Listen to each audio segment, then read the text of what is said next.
HoneyLuv, you've moved from the courts of college basketball via the bases of the US Navy to the DJ booths of some of the most iconic clubs and festivals in the world. You've been on a meteoric rise ever since you launched your DJ career back in 2021, releasing banger after banger on brilliant labels such as Black Book and Crosstown Rebels. Welcome to the House Culture Podcast today. Thank you for having me. I'm so happy to be here. Excellent. A round of applause. That's even better. Yes. Cool. So, as I said before we turn the mics on, we always like to roll it back to the very beginning. And with our first question, which is like, you grew up in Ohio. What was it like growing up there? And how did you first discover electronic music in your house, in your life?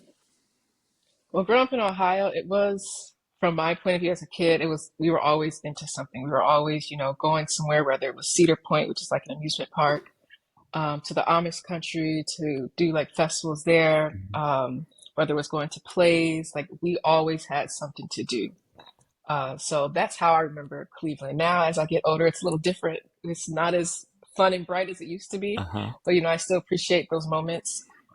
Discovering house music in Cleveland, though, I discovered it through my mom because my mom was really huge on playing all types of music throughout the house, whether it was soft rock, pop, neo soul, R&B, hip hop, house music. Like we listened to it all. Yeah. So that was where I first, got my taste of what house music was. Not really knowing what it was. I was like, just more stuff my mom's playing. So that's what I gravitate to. Oh, no way. So that's how that started. Yeah. So what, your mum was into house music and what she was going out and she would have experienced that in the clubs and things as well? Definitely when she was younger, definitely. Yeah, yeah. So, I mean, what was the kind of clubbing scene like then in Cleveland? I would not be able to tell you because I left there when I was 16. But I do know one thing, like on Wednesdays when I was like in middle school, there was teen club. So I would go there at the bowling alley up the street. But that was really the only clubbing experience I had ever experienced in Cleveland while growing up there. And so when you left, when you were 16, was that when you went to college? Oh, no. My stepdad had got a job with the government in Virginia. So we had moved from Cleveland to Virginia when I was 16. Okay. In the DC area. Yeah. Sure. Yeah. And, in terms of, it sounds like you had a pretty decent musical education with lots of different kind of genres and everything. Definitely. At home, which is always a good starting point, I think. And then obviously growing up, you obviously gravitated towards kind of house music and things like that.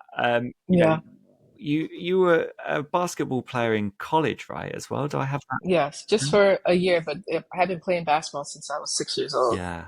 I mean, until I was 21. And was ever that kind of a career path for you at that point in your life? I think when I was younger, I was like, yeah, I would want to do that. But as I got older and in high school and saw how it was in college, I was like, no, maybe it's not for me. So I wasn't too upset when I couldn't play anymore, but it was like, what am I going to do with my life now? Because my whole life from the time I was 6 was basketball. Wow. Okay. So it's really because you got an injury, right? Is that what kind of stuff? Yeah. I tore my ACL for the second time in the same knee on my right knee. Oh, man. And does that still affect you now? Oh, yes, definitely. If it's cold outside, my knees are buckling. If I move the wrong way, sometimes it's not good. But lately, I've been okay. Okay. And I suppose bouncing behind the decks as well is sometimes. Yeah, I'm okay. Good. Yeah, I'm okay. As long as I'm not running up and down a court, I should be all right. Excellent. And then, from there, you joined the Navy, is that right? Yes, because my life is crazy. Because I wanted to go work, since I was living in the Virginia, DC area, everybody in my family was working for the government, whether it was like the CIA, FBI, U.S. Marshals, working with international affairs. I was like, okay, I really love the CIA and like what, just the secrecy of it. I love secrecy. And so that was the thing that was intriguing me. So I was like, you know what? I'm going to go to the military, get the rest of my schooling paid for it since I can't play basketball, get my resume built up. So then when I go to the CIA, I'm at the top of the list. I was just setting myself up just so I could be, picked. But then, 4 years in Navy, I was like, you know what? We're going to change career paths again. Yeah. So, I mean, you were in the Navy. So whereabouts were you based in the US when you were there? I was in Oxnard, California. Okay. So like 45 minutes from LA. Okay. And, Yeah. is this where, you're kind of, were you into house music and going out in that area at that point?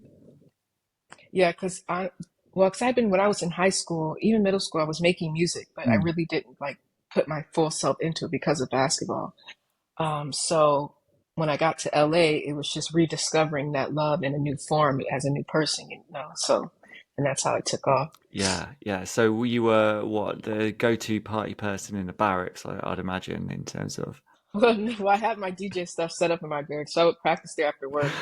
But then just make videos and post on my Instagram. But like once I got comfortable enough, I had friends who threw parties, but they were hip hop and R&B parties because Mhm. I didn't really know anyone in the house scene at that time. Mm. So they would let me DJ their parties. So that was just me getting extra practice, you know, getting my name out there, and just also, you know, trying to figure out what I wanted to do. Because at that time, I didn't think it could be something serious until like I started to see, you know, how much I really loved it. And like, you know what, maybe I could do this full time. Yeah, yeah. And in terms of, you said you were playing like hip hop and hip hop parties as well. I mean, there was never a moment where you're like, actually, I've still got in my back pocket my first love is house music, but maybe I could go this route because I'm getting. Oh no, I would spin it in my barracks for sure. But Mm.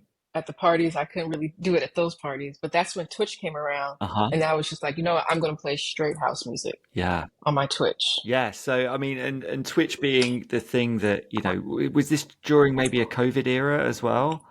Yeah, it was. Yeah, yeah. So you were playing on Twitch and you were getting an audience on that platform Yeah. also. You were coming to the end of being in the Navy. Is there a specific Hmm. amount of time you have to be in the service? Yeah. 4 years. Okay. But you know, looking back, it went by like that. But being in it, it felt like it took forever and ever to get through it.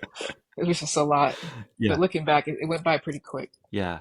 And so at that point, it was like, right, I'm just going to be house music producer, DJ. This is going to be my life moving forward. Like, how did that kind of Yes.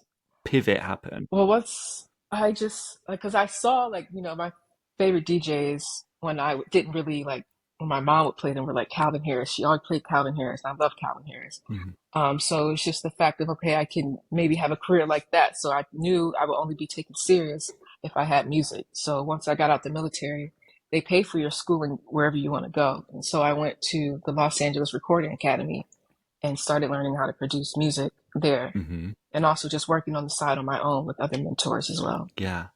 And where was the moment where, we've spoken to so many DJ producers on this show, and they always think about, it's like a muscle memory. You have to do it every single day to be able to get good at it. Hmm. The 10,000 hours, all that type of stuff. So, at what moment did you trust in yourself and your own ability that you were actually, good at what you do and enjoyed it?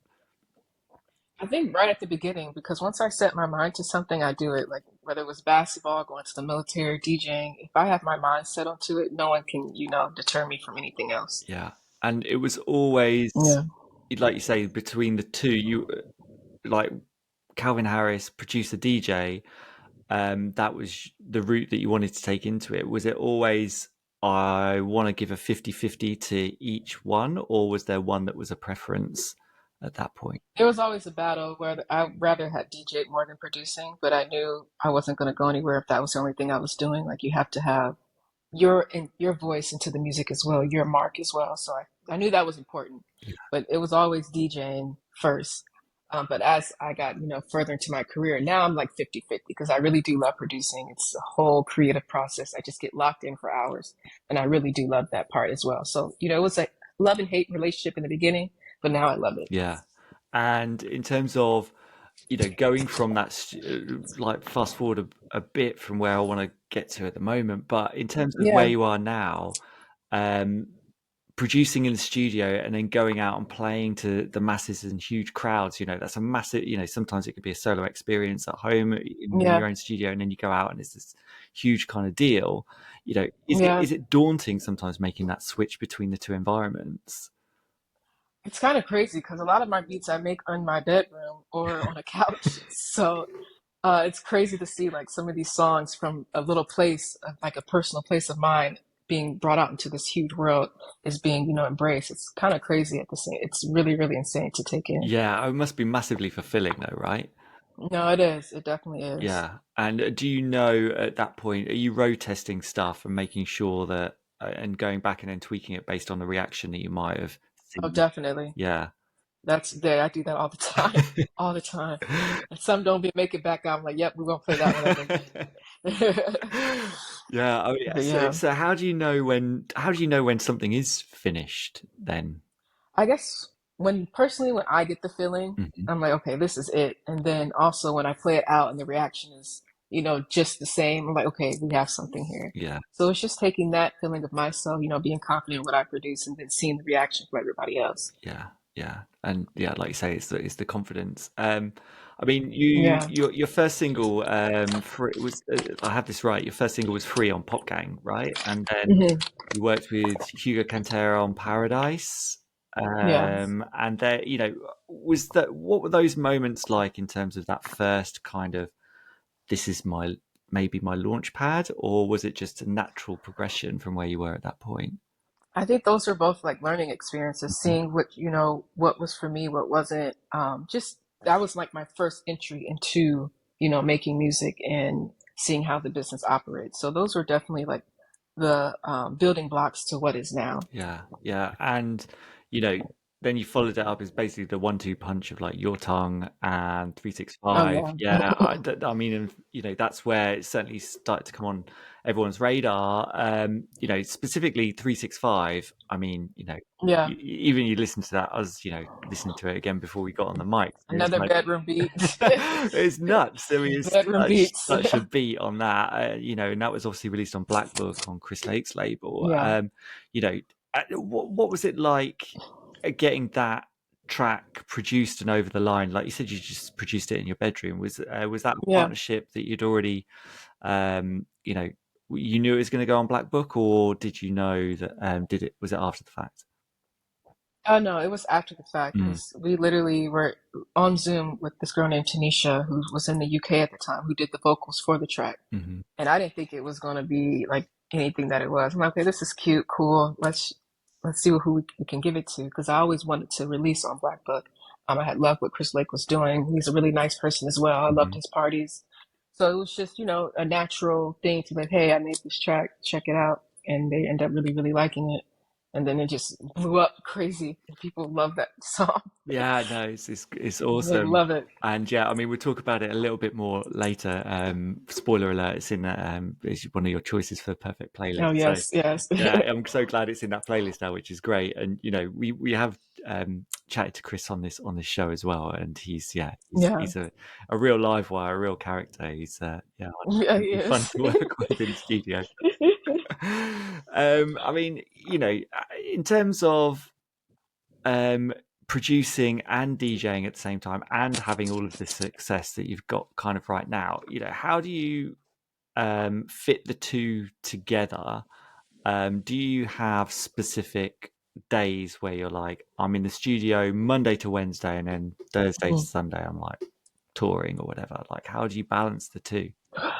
Usually it's when I get the feeling, that's when I go and make music. I have to have a feeling, I have to be motivated. Like I can't force myself to just go to the studio and make whatever because it won't be, it just won't have depth, if that makes sense. I feel like I don't want to, quality over quantity is very important to me. So if I don't have the feeling, I'm not going to the studio. No. But if I have the feeling, I'm definitely going and I'm going to make something that, has some depth and that represents me and, just not something just to put out. Yeah, and inspiration, I suppose, can strike at any time, right? And yeah, Yes. you've got the right equipment in all the studio at home, or do you sometimes like travel around and like to work in other places? Well, usually I make mostly everything at home, but lately when I was in London, I would go to a studio that was literally like 10 minutes down the road, and I would work there, and I would get so much done because they had all the keyboards and synths that I needed. So it was a really great working process, and I actually worked on a lot of songs for my album there. Spoiler alert. But yeah, but no, mostly at home. I'm making most of my music. Yeah, and so well, talk to me about your album as much as you can say. How secret is that? Well, it's just something I've been wanting to do for a while, and it's just going to be a little bit of everything, like because I love all things house music, whether it's Afro house, tech house, deep house. So I feel like it's just going to be not a full mixture of those things, but little influences of, pieces of that into my music. And when you're thinking about like an album in terms of, dance music albums, house music albums, they can kind of be few and far between, and sometimes just, Yeah, collection of singles or whatever. How cohesive yeah, do you want to try and make it? Do you want to have it kind of a flow and a concept, or is it just, I'm going to whack all my good stuff on here? yeah. Whack on with good stuff. To be honest, I feel like that's what creativity is. It shouldn't be like a set motion of what you want. You just whatever you create comes out of you. That's what it is. Yeah. And how do you is that how you approach a DJ set as well when you're thinking about playing at a venue or a festival or whatever? Do you have something already in mind, or you want to get there maybe early and just check the vibe and see what's going on? Oh yeah, no, I freestyle every DJ set. So just going off the vibes of the people, where it depends on where I'm at in the world. I guess depends on time of day. So it's just basically I just go off the energy and the vibes. Yeah, yeah. And um how much kind of deviation do you have in terms of what's on, your USB in terms of vibe and tempo and those types of things? Is it a very specific kind of, I really only want to play in this kind of lane, or is it something that, I'm happy to really drop down the mood if, the vibe's right? Oh yeah, I don't mind to go up, down. It don't matter to me as long as people are receptive, and usually they most of the time are. I have no problem, whether we start high and go down low and start high again. Some people love that, or some people just want to keep going hard the whole night. Yeah. Yeah. And what's the kind of perfect set length for you then? If someone, Ooh, minimum 2 hours. That's the uh-huh. minimum I prefer. But like 3 hours, I'm good. That's perfect for me. Yeah, yeah. I prefer a 3 hour set. And definitely, and the types of venues as well, in terms of the difference between kind of an intimate club or a big festival or whatever. Obviously there are pros and cons. Like, what's the preference there in Hmm. terms of Intimate clubs 24/7 for me. I prefer that over any festival, to be honest, because it's just more personable. You're able to connect more with people, see their eyes, just be there, like, be on the floor with them in a sense. Whereas festivals, you're too far up, and I just feel like there's no connection. yeah, yeah, Whereas in an intimate club, there's a major connection that can be made. absolutely. So what's the, you say intimate club, what first pops into your head is like one of the best venues you've played? Oh, actually, this past venue that I played in Italy called Nova Culture Club Hmm. in Bari, it was absolutely amazing. It was not too big, not too small, but it was dark, only had red lights. Not much on the screen, like very bare minimum, and the sound was impeccable, and the audience like literally right there in front of you, and it was the best time ever. Yeah, yeah, and I'd imagine, Yeah, the complete opposite end of the spectrum, where you played EDC in Thailand earlier this year. Is that right? yeah, I mean, yes. how was that? Was that the first time in Thailand, and how was it? That was actually my second time in Thailand, Okay, but not that was my first time in Thailand to DJ. wow, But it was really, really dope, and to see that I had fans in Thailand was crazy because I'm like, how in the world? But I'm in awe every day of my life with this career. So, but it was really dope. I really, really enjoyed it. yeah, yeah. And what have you got coming up for the rest of the year in 2025 that you're excited about? What's on the horizon? Just the singles that are going to be dropping very soon because I've been working all last year. I didn't really like put out too much music because I was just busy, working on myself and then working on the music that I'm putting out now. So I'm really excited to get that out because it's a lot of really, really, really dope stuff. And then also, finishing the album, hope by the end of the summer and be able to release that. Yeah, yeah. And I mean, you released recently with Roland Clark as well. Oh yes, Yeah, I mean, he's obviously the absolute voice of house music as well. yeah, Yeah, how was that? that's my boy. Yeah, how was it working with him? Oh, it was really good. It was a smooth process. I definitely will be working with him again, maybe for the album. But yeah, Roland, he's, really good at what he does. The man is a genius, and, he deserves all the praise and respect. Hmm. Hmm. And so who have it's like coming up through the scene, who were you looking towards as kind of your inspiration? And although actually I've got to qualify myself on this question, because like when I Yeah. interviewed Dennis Ferrer actually, like quite recently, Oh, yeah, I yes. know like you guys are good friends, and he actually stopped Yes. me and was like, No one should be your inspiration. You shouldn't look up to anyone. It should be like all from you. Yes, yeah, Um, yeah, facts. and yeah, I mean, it was like actually, wow, that's such a brilliant thing to say.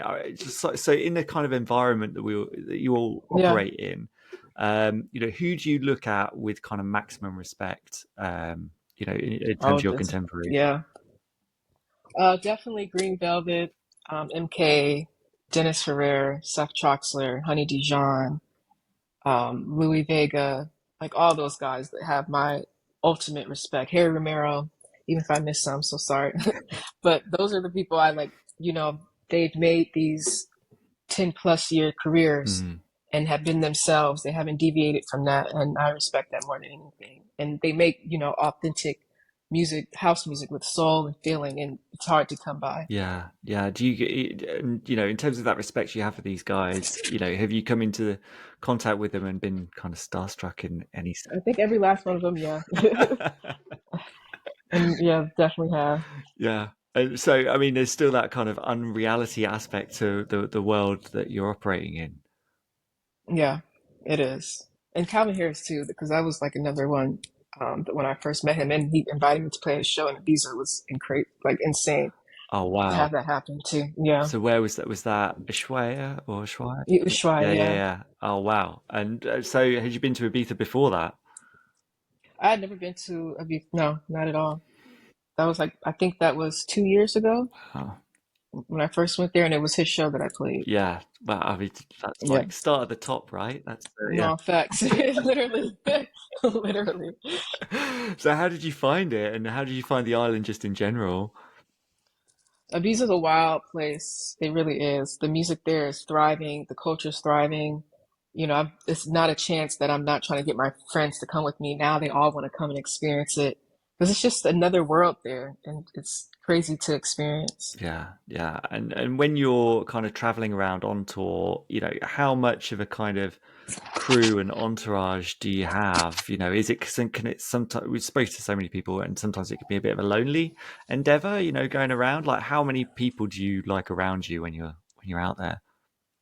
Honestly, sometimes I go by myself. Sometimes I may have like a friend with me or my manager or a camera person. But I don't mind being alone or, having people come with me because when I am alone, I go out and make friends and the places I'm going to, which is pretty easy. So I'm never like really lonely in a sense, but I don't mind going by myself Hmm. because that's just how Scorpios are. We can be with people or we cannot be with people and we'll still be, having a blast. Yeah, yeah.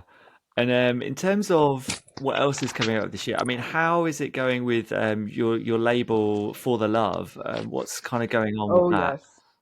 Well, I just got good news today that that's getting wrapped up. So then we can start, releasing my singles on there and then signing other people's music as well. So that's just, it's just starting the basis of it and it'll be rolled out real soon. Amazing. Yeah, I mean, yeah, we're really excited about seeing what's coming down Yes. pipeline for that. And the party series as well. The party series is, I want to take it, everywhere international. So we're going to make that happen. Yeah, so I mean, you did a party in Miami, right? Oh, last year, yeah, Yeah, that was like the yeah, first one. That went really, really well. yeah. And then, Just to introduce people to of it. course, yeah. And then from there, where would you want to take that party? Paris, Milan, London. It doesn't matter. I want to take it everywhere. Yeah, Greece, the US, South America. yeah. And in terms of like the touring and places that you have been, how do you feel about the scene in general, house music as a worldwide phenomenon? How popular do you find house music around the world when you're playing out? I feel like it's super popular here in Europe. Like it's crazy insane. Like it's really, really crazy. Where like the main radio stations are house music radio stations, where it's kind of the opposite in the States. Hmm. But I've been finding that here in Europe, it's like more appreciated and more, taken in. Even in South America too. But yeah, it's crazy there as well. But yeah, I will say definitely in Europe, I feel like the culture here is thriving. Yeah, and that there's always that difference, I think, as well, especially speaking to US DJs, especially some from back in earlier in the scene where they were, it was a small kind of operation for them in the US, and then they come over and play a few gigs in Yeah, Europe and just be like astounded by the size and the scale Yeah, of what and was they going on. don't leave. No, no. They stay and don't go back, like me. Just keep traveling around. Cool. No, for real. Yeah. So, I mean, we can move on to your choices actually, and we'll talk about your tracks Okay. for the House Culture Perfect playlist. So, this is for the listeners that this might be the first show they've listened to, first episode they've done. It's the perfect playlist. It lives on Spotify.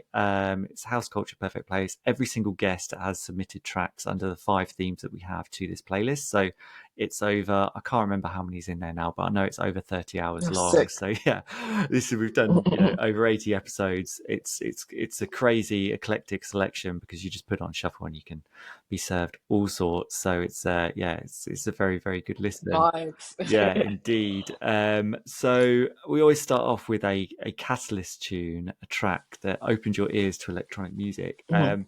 A few other people, you'd be surprised, have already chosen this track as well. So Really? yeah, so it'd be great. I can choose another I mean, one. I tell you what, we can get your Let me take on see. this one, and then you can give us Okay. another one if you want to, and Okay, that's all say fine. less. But yeah, no. So it's Your Love by Frankie Knuckles. Like, tell us about your Yes. experience with that tune. Well, this is kind of funny. Once I got a little older, I think I was maybe whenever Grand Theft Auto came out, Grand Theft Auto 2, San Andreas, whenever that one Uh came huh. out, I was playing the video game. Like I already knew what the music was, but I wasn't like too in tune with it. It was just like something, that plays in the background. But as I got older, I was playing the game, and you could take your character to the club, and in the club, they're playing "Your Love" by Frankie Knuckles, and I'm like, "Yo, this song is kind of hard. Like, what is this?" And it sounded familiar. I was like, "Wait, I remember my mom playing this song," Mm-hmm. and that's when I was like, "You know what?" I dived back into it, found out what it was, had been listening to it on repeat, Mm-hmm. was finding other music as well. So I think that just re-sparked my, interest in house music, Yeah. Yeah. finding that song on that video game. I mean, it's crazy, isn't it? Right? I mean, and that's how Yeah. a lot of and the next generation, certainly, my kids and stuff like that, discovering all kinds of music from video games. So it's a brilliant Yes. place to. And there's some good stuff on There there. is, yeah, it's nuts. So yeah, you take your character to the club in Grand Theft Auto and just vibe. Yeah. It's so Yes. cool. Okay, so I mean, actually, so if we think of another Catalyst tune, if I was going to ask you that question again, and you're going to think of another track off the top of your head, I don't want to put you on the spot, so you don't have to answer if you don't want to. Yeah. What would it I be? have it, but I can't remember the name of the song. It's Donna Summers. Mm-hmm. Um, what is Oh, that song called? it's I Feel Love. The dugga Yes, dugga I dugga Feel dugga Love. dugga dugga Oh dugga yeah, that's another one. dugga. Oh, that's another one. That when I hear that, I literally get actual chills. Yeah, yeah. I mean, it's Yeah, there's some like crazy like 14-minute version of it as well, which is just and I goes listen to the whole everywhere. thing. Yeah, yeah. But no, I love me some Donna Summers. Indeed. Yeah. Okay, a floor filler is the next Yes. theme you have chosen, and don't be. Some people are like, oh man, I'm really sorry. I've like chosen one of my own tracks for this. I'm like, no, no, you're not the But it first. has factual facts. Yeah, indeed, and you're not the first, and you won't be the last. And also, it's around. I mean, it's 365 by HoneyLuv by Yes. yourself, and you'll be surprised as well, like how many people have like an expectation of when they're seeing an artist or a DJ that they're going to hear specific tracks. Yeah. Um, Tell me about like just a great moment where you've dropped this and the crowd's gone wild. Like, is what springs to mind? Actually, even when I was in Italy, but this past thing I did last year in LA, the Day Trip Festival, people have been requesting the song. I can see it on their phones. Please play 365, please, please. It's like the most requested song ever anytime I DJ somewhere. And so I know every time I drop it, people go crazy. Yeah. And so at the Day Trip party, everybody just went insane, singing along. It was really dope. Awesome. And do you feel like internally like a bit of an eye roll, like, oh man, I've got to play this again? Do you feel a pressure for it? Sometimes, because I'm like, I'm over it. Like my music taste has totally changed, but I know people love to hear that and they like come to hear it. So, you have to give it to them Yeah, it's like, here and there, not all the time, but here and there. yeah, absolutely. So, I mean, you said like, in terms of your music taste changing and, the style of that versus where you're at now, Yeah. like, what would you say sums up kind of your taste at this point in your journey? I think it's just me finding the sounds that I really, really like and that are, going to be the representation of me and just really putting my all into the music. So it's still kind of the same, but more groovier, a little soulful, a little deeper, a little darker in some aspects. So it's just finally me like being able to express my full creativity in the songs. Great. Yeah, looking forward to hearing all of that on the Yes. album.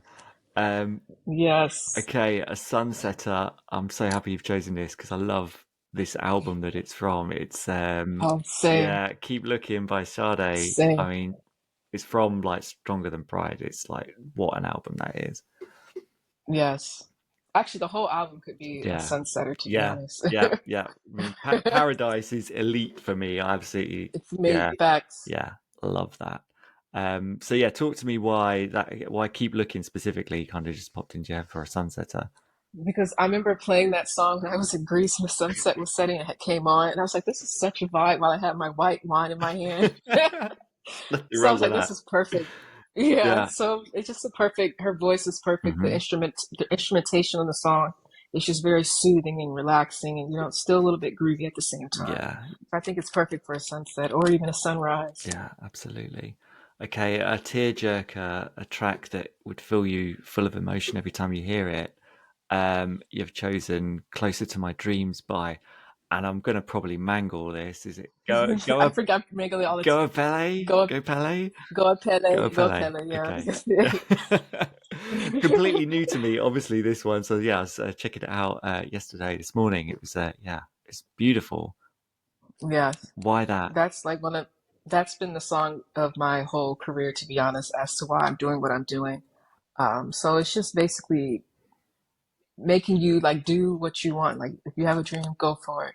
And like don't let anyone stop you. Just keep your head focused. There's gonna be hard times, there's gonna be good times, but embrace it all. Hmm. Yeah, it's good advice, definitely. Yeah. Okay, a last tune. Crowd is asking for one more. You play Todd Terry's mix of Everything But the Girl Missing. Oh, yes, that's my jam. Everyone knows it. Everyone sings along, and it's just a It's vibe. so It's good. just a major vibe. Yeah. And like, it's funny, we've just had this conversation around 365, but we've interviewed Todd Terry, and he was like, I would get mobbed if I did not play Missing Yeah. in one of my sets. It would be a massive, huge disappointment. And I was like, similar question, do you ever get kind of bored of playing it, whatever? He's like, no, he's like, people have paid to see They love me. it. Yeah. And you've got to deliver that. So, yeah, You have to. yeah, it's such a classic.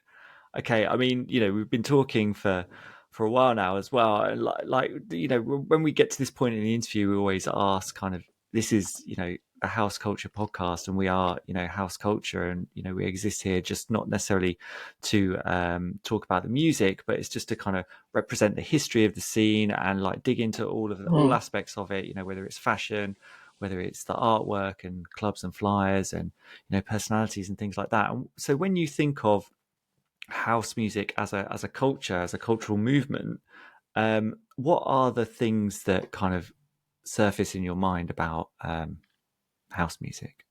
Family. I feel like it's a very family oriented, genre based industry, if that makes sense, within certain areas. I mean, not everyone is going to have, that vibe, but within the people I've came across, it's been very like welcoming. And I don't feel like there's no negativity when it comes to house music. It's all about positivity, loving one another, accepting everyone for who they are. I love that aspect of it as well. It's a very accepting industry as well. Hmm. Um, what else? Just the music it comes from many places, whether it was Chicago, Detroit, someone's basement, a warehouse party. The music doesn't just come from one source, it comes from all over the world. And it's been influenced from, different aspects where now it's in Africa. It's amazing. Hmm. Where it started in the US in Chicago. So Yeah, it's crazy to see how it's spread around the world, where it's like in Japan, it's in Thailand, it's everywhere. yeah. And So how, it's really beautiful to see. yeah, and how those influences from those other places have been able to like add to it and, Add to it, yeah. yeah, mutate it as it Totally moves agree. forward. I mean, this is we've raced through all of the content and questions that I had, to be honest. Oh, sorry. So it's great. No, no, no. It's good. It's good. I mean, is there what else have you got kind of going on coming up that you want to talk about and use this as a platform to kind of like hype up to I our think. audience? Honestly, I've just been in the studio making music like crazy. So it's just, the new singles that are coming, the album, that's really been my main focus right now. And everything else I've put on the back burner. Yeah, So I yeah. will say just be on the lookout. The music is definitely coming and it's going to be amazing. No, I can't wait to hear more. That's Yes. amazing. A lot of dope people too that I'm working with, whether it's, artists in the house music world or R&B artists as well, Hmm. pop artists. So we're getting it all. Yeah, yeah. I mean, so how are you when you are kind of producing stuff and thinking about collaborating with people, and especially kind of vocalists and things like that? Do you do any Hmm. vocals yourself? Are you precious about bringing anyone else in? Like, how do you work when you collaborate? Oh no, I will do some. The first single that's dropping is my vocals, so I don't mind doing it. Mm, But here and there, I won't do it all the time. But lately, I've been told I should do it more because it sounds good. So I'm like, okay, let's see how this works. yeah. So I don't mind doing it. How do you recruit people for that? Like vocal Yeah, wise, vocal or just uh, collaborative wise? people either come out to me or I hit them up, or a connection is made through in the back end on my manager's side. But lately, people have been coming to me, or I just reach out to them, and they're more than willing to work. Amazing. Cool. Yeah. Well, can't wait to see what's next and hear what's No, next. thank you. Oh yes, I cannot wait. Brilliant. Cool. HoneyLuv, thank you so much. No, thank you, Matt.